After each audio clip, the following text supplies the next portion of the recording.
핸드폰 화면에 낯선 번호가 떠올랐을 때 저는 잠시 망설였습니다. 받을까 말까 고민하다가 습관처럼 통화 버튼을 눌렀죠. 여보세요?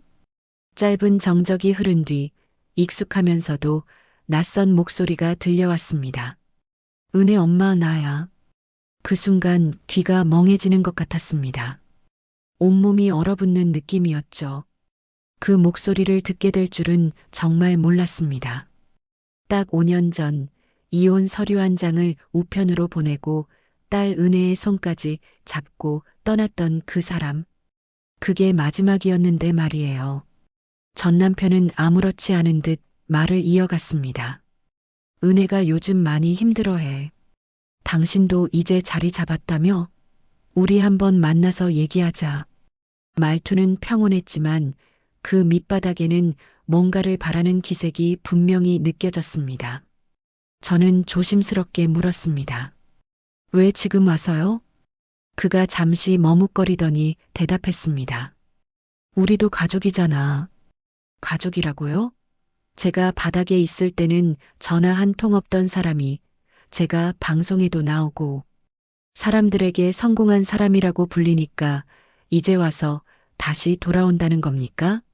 가슴속 어딘가가 철컥하고 잠기는 느낌이었습니다.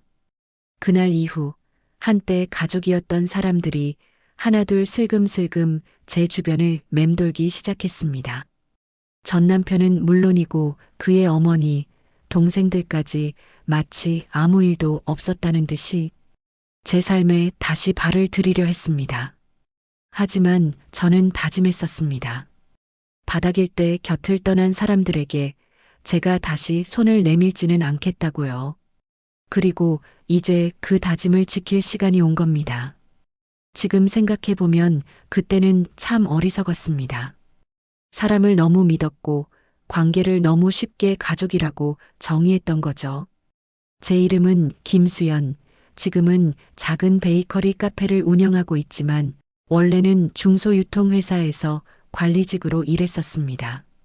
처음엔 작은 직책에서 시작했지만 밤낮 없이 일하고 주말도 반납하며 일했더니 5년 만에 팀장이 되었고 10년쯤 지나니 사람들이 저를 능력 있는 직장인이라고 부르기 시작했죠.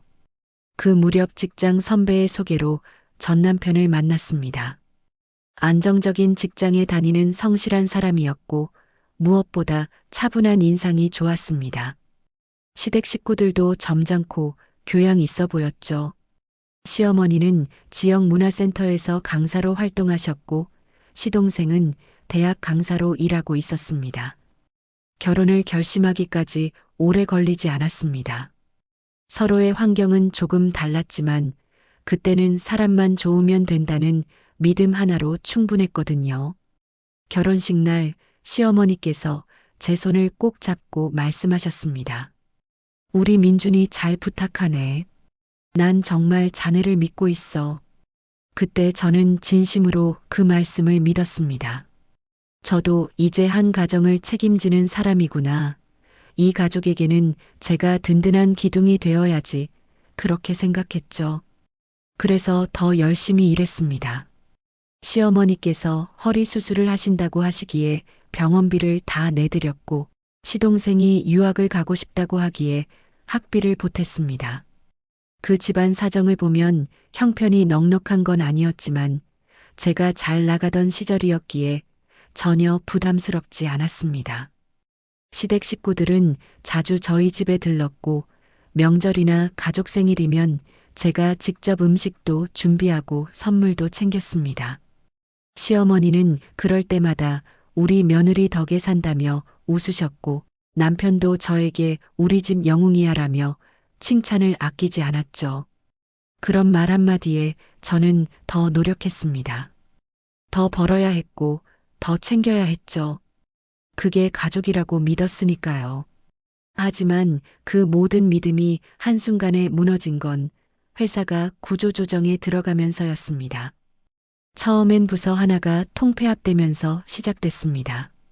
그 다음엔 인원 감축, 이어지는 명예퇴직 압박, 그리고 제 팀까지 해체 수순에 들어갔습니다. 월급이 밀렸고 퇴직금 정산도 늦어졌으며 신용카드 대금까지 연체되면서 신용등급이 떨어졌습니다. 그 와중에도 저는 가족부터 지키고 싶었습니다. 그래서 회사를 그만두면서도 집은 어떻게든 유지했고 남편과 딸 은혜는 일단 건드리지 않으려 했습니다. 하지만 가족은 제가 생각하던 그런 존재가 아니었습니다. 어느 날 퇴근 시간에 집에 들어갔더니 식탁에는 밥 대신 종이 한 장이 놓여 있었습니다. 이혼합시다. 은혜는 내가 데려가겠습니다. 부디 연락하지 말아주세요. 말 한마디, 대면조차 없이 남편은 아이를 데리고 시어머니 댁으로 들어가 버렸습니다. 전화를 해도 받지 않았고 시어머니는 문자로 딱 한 줄 보냈습니다. 우리 민준이는 더 이상 그 생활 못하겠다고 하네. 이쯤에서 그만 놓아주게. 그게 전부였습니다. 제가 그 집에 들였던 돈, 그 집을 위해 바쳤던 시간, 정성, 마음. 그 모든 건 단 한순간에 아무 의미 없는 것이 되어버렸습니다. 남겨진 건 빈집 한 칸, 정리되지 않은 옷가지 몇 벌, 그리고 사진 속에 웃고 있던 가족의 얼굴이 전부였습니다. 저는 그날 밤 처음으로 소리내어 울었습니다. 슬픔이 아니라 분했습니다. 내가 뭘 잘못했을까? 내가 이 가족에게 부족했던 게 뭘까? 하지만 시간이 지나면서 그 질문은 방향이 바뀌었습니다. 왜 나는 그때 그 사람들을 가족이라고 믿었을까? 그날 밤 저는 다시 무너질 줄 알았습니다. 이불 속에서 말없이 천장을 보며 하루를 보냈고 이틀, 사흘, 일주일. 시간은 흐르는데 몸은 움직이지 않았습니다. 지인들의 전화도 받지 않았고 통장 잔고는 바닥이었으며 앞으로 어떻게 살아야 할지 막막했습니다. 이러다 정말 끝나는 건가? 그런 생각이 들던 날 누군가 현관문을 두드렸습니다. 혹시 김수연님 계신가요? 낯선 얼굴이었습니다. 단정한 옷차림에 밝은 미소를 지은 여성 한 분. 그녀는 조심스럽게 말을 이었습니다. 저 예전에 회사 신입사원이었던 박지은이에요. 기억하실지 모르겠네요. 기억났습니다. 제가 팀장으로 있을 때 들어온 신입. 실수도 많이 했고 자주 울기도 했지만 성실하게 일하던 직원이었죠. 그때마다 저는 천천히 하라고 괜찮다고 격려해줬던 기억이 납니다. 지은 씨가 다시 말했습니다. 팀장님, 그때 제가 큰 실수해서 징계받을 뻔했을 때 팀장님이 대신 책임지셨잖아요. 그리고 제가 집안 사정으로 힘들 때 말없이 용돈도 쥐어주시고, 그거 저는 안 잊었어요. 저는 아무 말도 하지 못했습니다. 그런데 지은 씨가 조심스럽게 서류 한 장을 꺼내 보였습니다. 사업 계획서였습니다.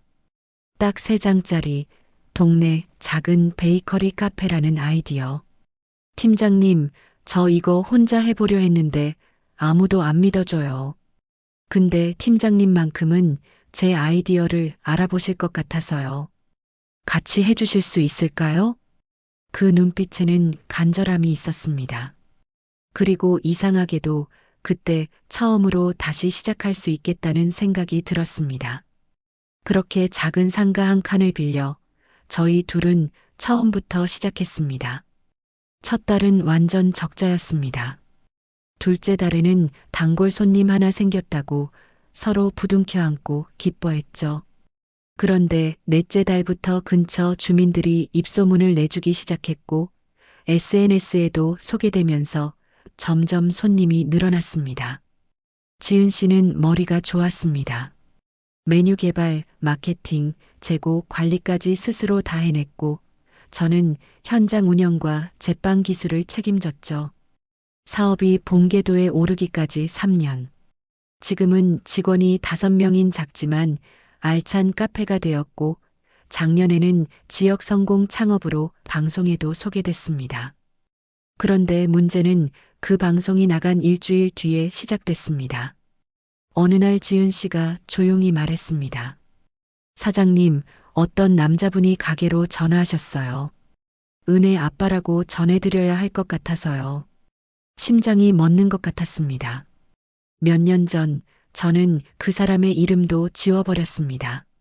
사진도, 기록도, 통장에서도 그 이름 석자만 들어도 식은땀이 났던 시간들. 그 사람이 다시 저를 찾고 있다니. 저는 아무 말 없이 통화를 거절했습니다. 그런데 그 다음 날은 시어머니가, 그 다음 주는 시동생이 찾아왔습니다. 정말 아무 일도 없었던 사람들처럼 요즘 바쁘다며 라며 웃었고, 은혜도 엄마 보고 싶어 해요라는 말을 늘어놓았습니다. 처음에는 화도 안 났습니다. 그저 어이가 없었죠. 세상이 어떻게 돌아가야 이렇게 뻔뻔할 수 있는지. 하지만 그들의 뒤에는 희미한 목적이 보였습니다. 은혜를 핑계로 가족이라는 이름으로 성공한 제 곁으로 돌아오겠다는 속셈이요. 그날 밤 저는 오래된 앨범을 꺼냈습니다. 가장 마지막 장에 있던 사진, 식탁에 둘러앉아 웃고 있던 가족 사진 한 장. 그 안에 있는 저는 눈이 참 반짝였더군요. 그 시절, 그 사람들을 위해 산다고 믿었던 여자. 그 사진을 보고 저는 조용히 웃었습니다. 이제 이 판은 제가 주도할 차례라는 걸 알았거든요. 그날 이후 전 남편 가족들의 움직임은 더 노골적이었습니다. 시동생은 문자로 형이 요즘 잠도 못 자요라며 안부를 물었고, 시어머니는 가게 근처까지 와서 밥이라도 한번 먹자고 말했죠. 그리고 마침내 전 남편 민준이 찾아왔습니다. 가게 한쪽 테이블에 조용히 앉아 기다리던 그는 제가 다가가자 일어나 인사를 했습니다. 수연 씨, 그 목소리, 그 말투, 예전과 똑같았습니다. 다만 달라진 게 있다면 그는 이제 제가 필요해진 사람이 되어 돌아왔다는 거죠. 은혜, 요즘 엄마 보고 싶어 해. 저번에 방송에서 엄마 나온 거 봤다고 하더라고. 그냥 우리도 한 번쯤 다시 얘기해 봐야 하지 않을까 해서. 말끝을 흐리는 모습, 눈치 보는 듯한 표정. 예전에는 몰랐는데 이제는 너무 잘 보였습니다. 그가 원하는 건 딸이 아니었습니다. 그가 원하는 건 지금 제가 이룬 성취였습니다. 며칠 뒤 저는 일부러 시어머니와 시동생까지 포함해 식사 자리를 만들었습니다. 지은 씨에게는 미리 양해를 구했고 그날은 카페 근처 괜찮은 레스토랑을 예약했습니다. 그들은 예전처럼 밝은 얼굴로 들어왔습니다. 여기 분위기 좋네.